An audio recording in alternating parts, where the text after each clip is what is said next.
ملک سکندر گلیوں میں سے ہوتا ہوا گاؤں کے مرکزی چوک پر پہنچ گیا۔ یہ بہت بڑا چوک تھا۔ درمیان میں ایک بڑا سا چبوترا بنا ہوا تھا جس کے وسط میں برگد کا بہت بڑا درخت تھا۔ چبوترے پر خوانچے والے اپنی دکانیں سجائے بیٹھے تھے۔ کوئی پکوڑے بیچ رہا تھا، کوئی گلے سڑے پھل لیے بیٹھا تھا۔ ایک طرف موچی بیٹھا ہوا تھا اور اس کے ساتھ ہی حجام نے اپنی دکان سجا رکھی تھی۔ پرانی سی کرسی اور اس کے سامنے ایک سال خوردہ سی میز جس پر اس کی چیزیں سجی ہوئی تھی۔ درخت کے تنے پر ایک آئینہ ٹنگا ہوا تھا اور اس کے ساتھ ہی ایک کیل سی چمڑے کا ایک لمبا سا ٹکڑا ٹنگا ہوا تھا جس پر حجام اپنا استرا تیز کیا کرتا تھا۔ چوک کے چاروں طرف بھی دکانیں تھیں۔ گاؤں والوں کو اپنی ضرورت کی تقریباً ہر چیز یہاں مل جاتی تھی۔ ایک گلی میں دکانوں کے ساتھ ہی چوپال تھی۔ یہ بہت بڑا کمرہ تھا جس میں دریاں بچھی ہوئی تھیں۔ گاؤں کے لوگ فارغ اوقات میں یہاں بیٹھ کر گپ شپ کیا کرتے تھے۔ عام طور پر شام کے بعد یہاں رونق ہوتی تھی۔ دن میں اکا دکا لوگ ہی ادھر آتے تھے، لیکن اس وقت یہاں میلہ لگا ہوا تھا۔ کمرے کے اندر بھی لوگ جمع تھے اور باہر بھی، ان میں مرد بھی تھے اور عورتیں بھی۔ ملک سکندر لوگوں کو ادھر ادھر ہٹاتا ہوا کمرے میں داخل ہو گیا۔ کمرے کے وسط میں ایک چارپائی پر سفید خیز بچھا دیا گیا تھا جس پر ایک چادر میں کچھ راکھ جمع تھی۔ کچھ چھوٹے بڑے ٹکڑے بھی جمع تھے۔ ایسا لگتا تھا جیسے کوئی لکڑی جلا کر اس کی راکھ اور بچے کھچے کوئلے یہاں رکھ دیے ہوں۔ چارپائی پر ایک طرف عبد الرحمن کی کھوپڑی پڑی تھی، بالکل سیاہ تھا، اور حیرت کی بات یہ تھی کہ دانتوں، آنکھوں اور سر کے بالوں کو کوئی نقصان نہیں پہنچا تھا۔ سیاہ ہونٹوں میں چمکتے ہوئے سفید دانت اور آنکھوں کی سفیدی نے اس کے چہرے کو بہت بھیانک بنا دیا تھا۔ لوگ اسے دیکھ کر توبہ توبہ کر رہے تھے۔ اوئے رمضان، تیرا چودھری کہاں ہے؟ ملک سکندر نے رمضان سے پوچھا۔ وہ تو پولیس والوں کے ساتھ عبد الرحمن کے گھر گئے ہیں ملک جی، رمضان نے جواب دیا۔ سکندر چوپال باہر آ گیا اور مختلف گلیوں سے ہوتا ہوا ایک مکان کے سامنے رک گیا۔ مکان کا صحن والا دروازہ کھلا ہوا تھا۔ سامنے گلی میں چند لوگ جمع تھے۔ وہ لوگ بھی دروازے سے اندر جھانک رہے تھے۔ ملک سکندر دروازے میں داخل ہو گیا۔ خاصا بڑا آنگن تھا جس کے آگے 2 کمرے تھے۔ برآمدے میں 2 پولیس والے، چودھری سعادت اور 2 اور آدمی کھڑے تھے۔ ایک آدمی ہتھوڑے کی ضربوں سے دروازے کا تالا توڑنے کی کوشش کر رہا تھا۔ عبد الرحمن اس مکان میں اکیلا ہی رہتا تھا۔ وہ تقریباً 10 سال پہلے اس گاؤں میں آیا تھا۔ اس کے ساتھ اس کی بیوی بھی تھی، بڑی حسین عورت تھی۔ اس وقت اس کی عمر 23-24 سال تھی، جبکہ عبد الرحمن اس سے تقریباً 5 سال بڑا تھا۔ عبد الرحمن سائیکل پر بستیوں میں گھوم پھر کر خواتین کی ضرورت کی چیزیں بیچا کرتا تھا۔ اس نے 2 چھوٹے چھوٹے شوکیس بنا رکھے تھے جن میں تمام چیزیں سجی ہوئی تھی۔ ایک شوکیس سائیکل کے ایک ہینڈل کے ساتھ لٹکا رہتا اور دوسرا پچھلے کیریئر پر فکس رہتا تھا۔ عبد الرحمن نے گاؤں کی پہلی گلی میں ایک چھوٹا سا مکان کرائے پر لے لیا تھا۔ 7 مہینے بعد اس کی چودھری سعادت سے دوستی ہو گئی۔ سعادت نے اسے اپنے پاس رکھ لیا اور رہنے کو یہ مکان دے دیا۔ عبد الرحمن نے سائیکل پر پھیری لگانا چھوڑ دی اور چودھری سعادت کے لیے کام کرنے لگا۔ چودھری سعادت اور عبد الرحمن ایک ہی کردار کے مالک تھے۔ انسانیت انہیں چھو کر نہیں گزری تھی۔ چودھری سعادت گاؤں والوں کے لیے عذاب بنا ہوا تھا۔ اسے عبد الرحمن جیسا آدمی مل گیا تو وہ مزید پھیل گیا۔ عبد الرحمن بہت ہی بے غیرت آدمی تھا۔ چودھری سعادت اس کی حسین بیوی ناصرہ پر دانت گاڑے بیٹھا تھا۔ اس نے 1-2 مرتبہ اشاروں کے نایوں میں عبد الرحمن سے اپنے دل کی بات کہہ بھی دی تھی، اور پھر ایک رات عبد الرحمن اپنی بیوی ناصرہ کو کھیتوں میں ڈیرے پر لے گیا۔ وہ اسے ڈیرے پر چھوڑ کر کسی اور طرف نکل گیا۔ کچھ دیر بعد اسے اپنی بیوی کی چیخوں کی آواز سنائی دی تھی۔ وہ عبد الرحمن کو مدد کے لیے پکار رہی تھی، لیکن اسے پتہ نہیں تھا کہ اس کے محافظ کا ضمیر مر چکا ہے۔ دوسرے دن عبد الرحمن کی بیوی اسے چھوڑ کر چلی گئی اور لوٹ کر نہیں آئی۔ گاؤں کے لوگ باتیں بناتے رہے، لیکن عبد الرحمن جیسے بے غیرت شخص پر کوئی اثر نہیں ہوا۔ وہ چودھری سعادت کے ساتھ گاؤں والوں کی عزت سے کھیلتا رہا اور بالآخر اپنے انجام کو پہنچ گیا۔ کیا بات ہے چودھری، لوگوں کے گھروں کے تالے کیوں توڑتے پھر رہے ہو؟ سکندر نے برآمدے میں داخل ہوتے ہوئے کہا۔ یہ سنتری رپورٹ لکھنے کے لیے عبد الرحمن کے گھر کا معائنہ کرنا چاہتے ہیں، چودھری سعادت نے اس کی طرف دیکھتے ہوئے جواب دیا۔ عبد الرحمن نے مرنے سے پہلے کہیں ڈاکہ ڈالا تھا جو اس کے گھر سے کوئی لوٹ کا مال برآمد ہونے کی توقع ہے، سکندر نے کہا۔ اسے سانپ نے کاٹا تھا، وہ مر گیا، بات ختم۔ اگر ان کو رپورٹ ہی لکھنی ہے تو گاؤں والوں کا بیان لے لیں۔ ویسے میرا خیال ہے کہ رپورٹ تو تمہاری بھاوج کو لکھوانی چاہیے۔ سانپ کے ڈسنے سے پہلے عبد الرحمن نے اس پر چاقو سے حملہ کرنے کی کوشش کی تھی۔ چاقو آخر تک لاش کے ہاتھ میں تھا، لیکن بعد میں وہ چاقو غائب ہو گیا۔ شاید تمہیں اس کے بارے میں کچھ معلوم ہو۔ دیکھو سکندر، سعادت بولا، تم ہمارے معاملات میں مداخلت کر رہے ہو۔ پہلی بات تو یہ کہ وہ لڑکی اب میری بھاوج نہیں رہی، اور پھر اس پر حملہ کرنے کے حوالے سے تم مجھ پر الزام لگانے کی کوشش کر رہے ہو۔ میرا اس واقعے سے کوئی تعلق نہیں ہے، اور یہ غلط ہے کہ عبد الرحمن نے اس پر چاقو سے حملہ کرنے کی کوشش کی تھی۔ اس نے نایاب کو زمینوں پر آنے سے منع کیا ہوگا۔ لیکن کم از کم 1 درجن آدمیوں نے وہ چاقو عبد الرحمان کی لاش کے ہاتھ میں دیکھا تھا۔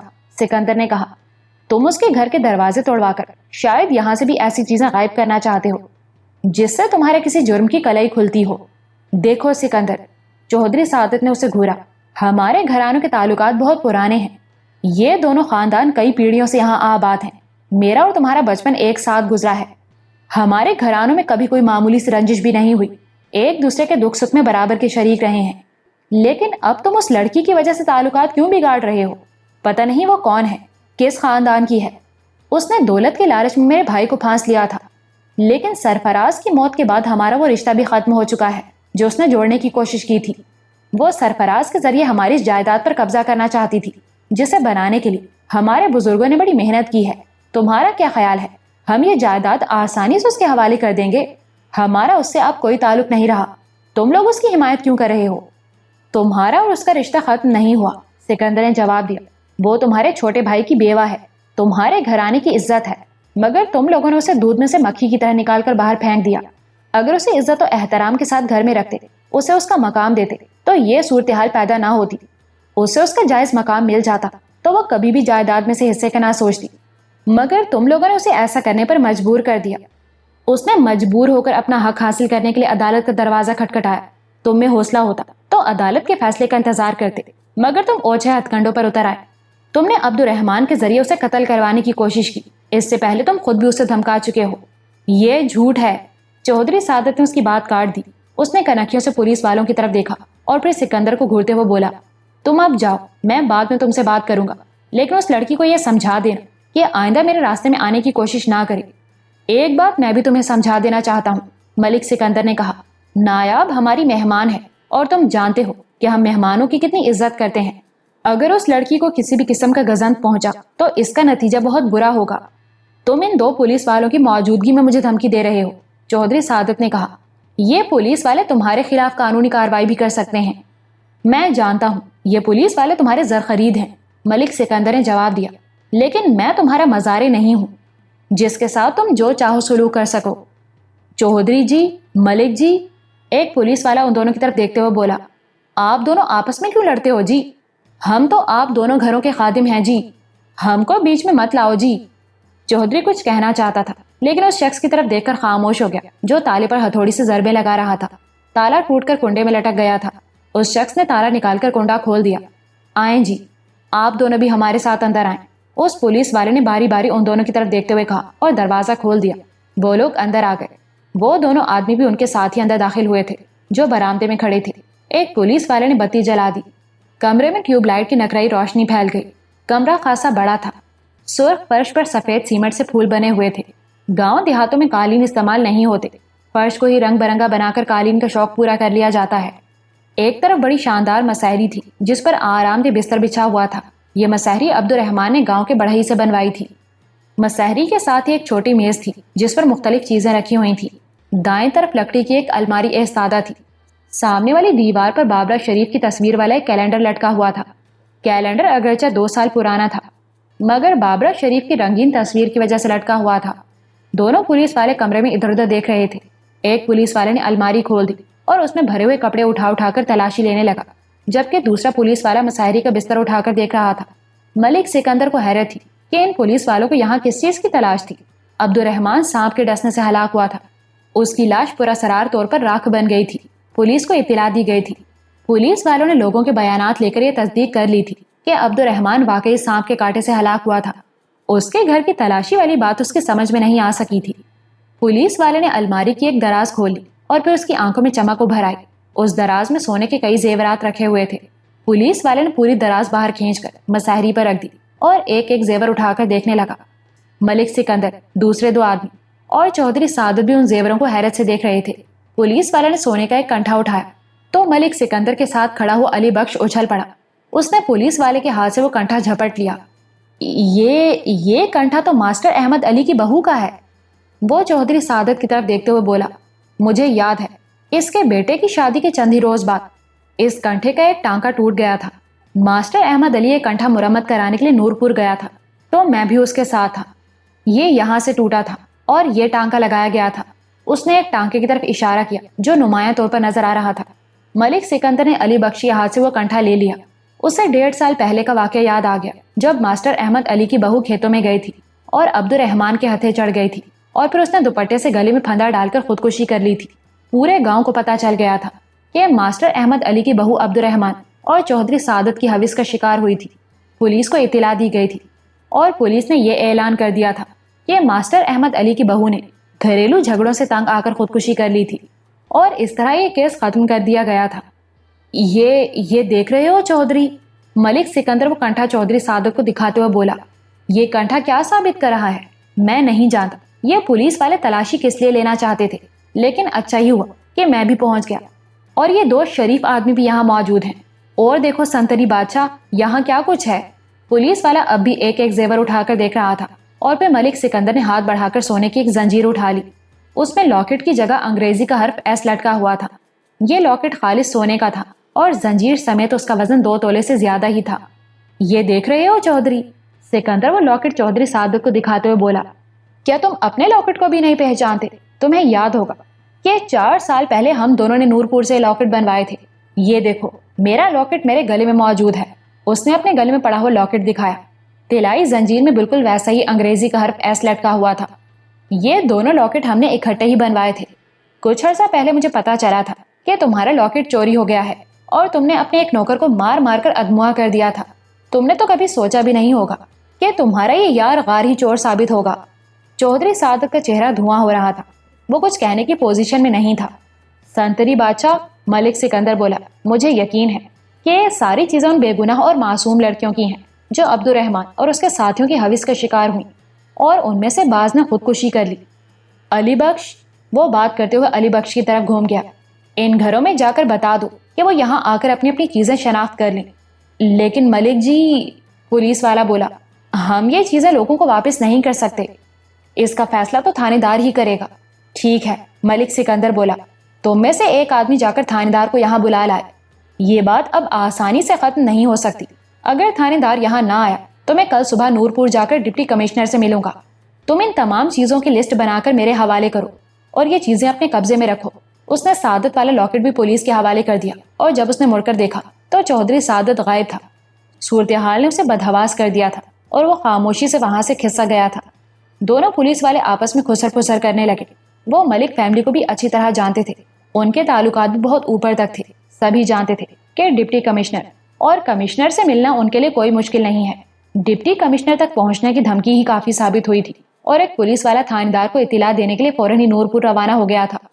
دوسرا پولیس والا ان چیزوں کی فہرست بناتا رہا۔ ملک سکندر نے فہرست پر دستخط کروا کر اپنی جیب میں رکھ لی اور علی بخش کو وہیں رہنے کی ہدایت دیتا ہوا مکان سے باہر آ گیا۔ تقریباً آدھے گھنٹے بعد ملک سکندر کو پتا چلا کہ چودھری سعادت اپنی کار پر نورپور چلا گیا ہے۔ سکندر دل ہی دل میں مسکرا دیا۔ اسے سمجھنے میں دیر نہیں لگی کہ وہ تھانے دار کو رام کرنے گیا تھا۔ ملک سکندر حویلی واپس آ گیا۔ اس وقت دوپہر کے 2 بج رہے تھے اور نایاب اپنے کمرے میں سو رہی تھی۔ باتوں کی آواز سن کر وہ اٹھ گئی اور پھر ملک سکندر نے جو کچھ بتایا وہ اس کے لیے زیادہ حیرت انگیز نہیں تھا۔ عبد الرحمان جس کردار کا آدمی تھا، اس کے پیش نظر اس کے گھر سے ایسی چیزوں کی برآمدگی خلاف توقع نہیں تھی۔ سکندر بھائی، آپ کو یاد ہوگا کہ تقریباً 5 سال پہلے سعادت نے راشدہ کو مزاحمت کرنے پر کھولتے ہوئے کڑھاؤ میں پھینک دیا تھا۔ نایاب نے سکندر کی طرف دیکھتے ہوئے کہا، ہاں، اسٹیشن ماسٹر کی بیوی راشدہ۔ سکندر بولا، یہ تمہاری شادی سے چند ہفتے پہلے کی بات ہے۔ راشدہ بری طرح جل گئی تھی۔